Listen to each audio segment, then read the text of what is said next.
Copyright is a legal right that gives the creator of an original work the exclusive rights to determine how it's used. Basically, you can't use someone else's videos, music, or other creative work in your videos without their permission. This even includes singing a song or reciting lyrics someone else wrote. So how do we enforce copyright? When a copyright owner sends a valid legal complaint, known as a takedown notice, we take down the content. We're required to do this by law. We're also required to prevent people from repeatedly violating other people's copyright on YouTube. So we set up a copyright strikes system. If your content is the subject of a takedown notice, we'll issue a copyright strike. Our copyright strike system and community guidelines strike system don't affect one another. But no surprise, if you receive 3 copyright strikes, your account will be terminated and your videos will be removed from YouTube. There's no warning for copyright strikes, but the first 2 strikes have no impact on your account or what features you can access. Also note that there are some regional exceptions that allow you to include someone else's work, so be sure to read up on what counts as fair use in the public domain.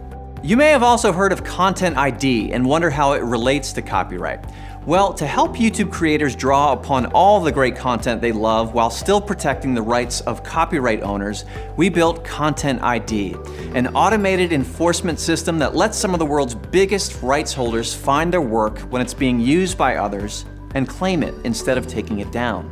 So even though Content ID has a lot to do with copyright, a Content ID claim is not the same as a copyright takedown notice. In exchange for not issuing takedowns, which would result in copyright strikes, rights holders can use Content ID claims on videos to either track video performance but leave the video on the site, to block it on a country-by-country basis, or most often they choose to monetize the video by placing ads on it. Content ID claims never impact your channel or access to features. Over 90% of Content ID claims result in monetization or tracking, not blocking. That means millions of videos that would otherwise be removed and result in copyright strikes instead get to remain live on YouTube. At its heart, Content ID is an automated matching system. Machines can't account for things like fair use or rights holder errors. But don't worry, you can dispute a Content ID claim if you think it's invalid, and will often hold the revenue that the video is making and pay out the appropriate party once the dispute is resolved. So now you might be thinking, as long as I'm following the community guidelines and not violating copyright, then I can become a YouTube partner and make ad revenue.